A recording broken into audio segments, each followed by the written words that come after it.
آج محترم عمران خان صاحب کی تاریخ تھی جو چیف جسٹس اسلام آباد ہائی کورٹ کی ڈویژن بینچ کے پاس لگی ہوئی تھی.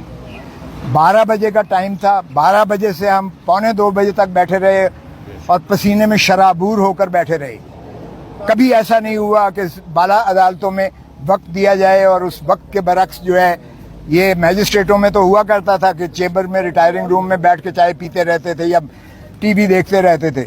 ہائی کورٹوں میں کبھی ایسا نہیں ہوا تھا. میں نے شکایت بھی برملا کی, اگرچہ چیف جسٹس صاحب نے اس کی معذرت کی, لیکن میں نے کہا جی یہ کرٹسیز ختم ہو گئی ہیں. ہم آپ کی عزت کرتے تھے, آپ کو ہمارا عزت بھی ملحوظ ہونی چاہیے. ہم پسینے سے شرابور ہو کر جو ہے یہاں 2 گھنٹے سے بیٹھے ہوئے ہیں اور آپ نے جو ہے ٹائم دے کے ابھی نہیں آئے. اور پھر میں نے ان کو بتایا کہ خان صاحب کے ساتھ یہ ایڈیشنل سیشن جج جیل میں گیا ہے انسپیکشن کرنے کے لیے, اور اس نے لکھا ہے کہ خان کے کمرے کے باہر جو ہے وہ لگا ہوا تھا کیمرہ لگا ہوا تھا, جو ان کو نہانے کی جگہ اور جو ان کو انخلاء کی جگہ تھی وہ کھلی تھی. یعنی شرمناک جو ہے, شرم آنی چاہیے ان کو کہ ایک کوئی بھی ہو, سابقہ وزیر اعظم ہو یا کوئی بھی پریزنر ہو, کیا اس کی آپ اس طرح سے پرائیویسی میں کیمرے نکال کے اس کو نہاتا دیکھیں یا وہ اپنا انخلاء کے لیے جائے اور آپ اس کی جو ہے اس طرح سے تصویریں کیمرے میں دیکھتے پھریں. یہ آج تک نہیں ہوتا دنیا میں, یہ ہو رہا ہے عمران خان کے ساتھ.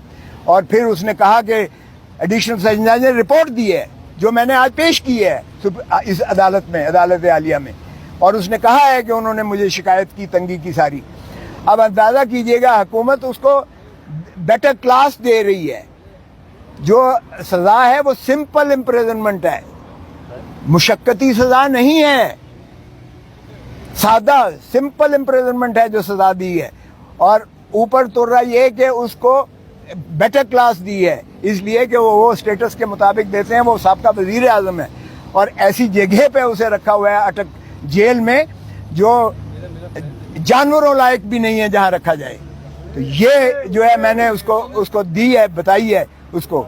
اور کل میں نے خان سے ملنا بھی ہے اس لیے کہ ان کی طرف سے ایک ریکویسٹ آئی تھی کہ آپ ضرور پلیز ملیے گا. تو میں نے آج ان کو بتایا ہے, جو چیف صاحب نے اجازت تو دی ہے. آج جب شروعات ہوئی بحث کی تو وہ وکیل صاحب آ گئے ایک مدعی کی, پتہ نہیں اس کے لیے کون انتظار کر رہا تھا. مدعی کے وکیل صاحب وہ ہیں جو میرے شاگرد کے شاگرد ہیں, جو وزیر قانون کے, اور ماشاءاللہ وہ شروع دن سے, پہلے دن سے وہ وکیل ہیں مدعی کے, پہلے دن سے الیکشن کے وہ سارے ٹرائل میں موجود ہیں. اور کہتے ہیں جی مجھے تیاری کے لیے وقت چاہیے. تو جج صاحب نے کہا بھائی تم تو خود بیچ میں رہے ہو, 2 ہفتے چاہیے مجھے. میں نے کہا سبحان اللہ, جب ہم نے مخالفت کی تو کہتا ہے 10 دن دے. تو پھر میں نے کہا جناب جج صاحب بہت اولیاء, اس دن جب میں نے پہلے دن آپ کو بحث کی تھی, آپ نے اپیل سماعت کے لیے منظور کی تھی, اسی دن آپ کو معطل کر دینی چاہیے تھی سزا, اسی دن آپ کو سسپینڈ کر دینی چاہیے تھی سزا. پھر بھی آپ نے باوجود نوٹس دیا شارٹ ڈیٹ کے لیے, اور وہ تب اس لیے نہ لگ سکا کہ آپ بوجہ علالت چیف جسٹس صاحب بیماری کی وجہ سے عدالت نہیں کر پا رہے تھے, جس وجہ سے تساہل ہو کر آج لگی تھی. میں نے کہا جی یہ تو نہیں ہو سکتا, اس لیے کہ یہ آپ میری زندگی کا حق مجھ سے چھینا لیں, جو اللہ کے ہاتھ دی ہوئی ایک انعام ہے انسان کو, اور آئین میں اس کا تحفظ کیا گیا ہے, آئین میں اس کا تحفظ کیا گیا ہے. اور یہ ہر دن ہر لمحہ جو میرا گزر رہا ہے یہ میری زندگی سے کاٹ رہے ہیں آپ, جس کا کسی دنیا میں کسی شخص کو, کسی عدالت کو اختیار نہیں ہے, کیونکہ یہ بنیادی حقوق سے متصادم ہے. اور میں نے کہا جی یہ دیکھیں کہ فساد کی سب سے بڑی جڑ, اس سارے گناہ کی جو ایک شاخسانہ ہے وہ تو ہے الیکشن کمیشن آف پاکستان, جس نے یہ فیصلہ دیا کہ عمران خان جو ہے وہ 62-63(1) میں یہ ڈسکوالیفائی ہو گئے ہیں, یہ نااہل ہو گئے ہیں, اور آگے لکھ دیا کہ ان کے خلاف جو ہے فوجداری مقدمہ بھی قائم کیا جائے. اچھا اب اندازہ کریں کہ وہ آرڈر لاہور ہائی کورٹ میں چیلنج ہوا اور اس میں ایڈمٹ ہو گیا ہے, اور اس میں کہا گیا کہ کوئی اس کے خلاف کارروائی نہیں کی جائے گی, کوئی کارروائی نہیں کی جائے گی اس کے پاداش میں. اور دیکھیں کتنے کھلے ننگے طور پر اس کا پروسیکیوشن بھی ہوئی اور سزا بھی ہوگی. اور پھر میں نے کہا جی آپ جورسڈکشنل انکیپیسٹی ہے, اس عدالت کو اختیار ہی نہیں تھا ایڈیشنل سیشن جج کو یہ کیس سننے کا, اس لیے کہ سیکشن 193 CRPC کہتا ہے کہ کوئی سیشن کورٹ براہ راست کوئی کیس نہیں سن سکتا, وہ میجسٹریٹ کے پاس جاتا ہے, میجسٹریٹ ریفرل کرتا ہے 193 میں کورٹ آف سیشن اگر ہو.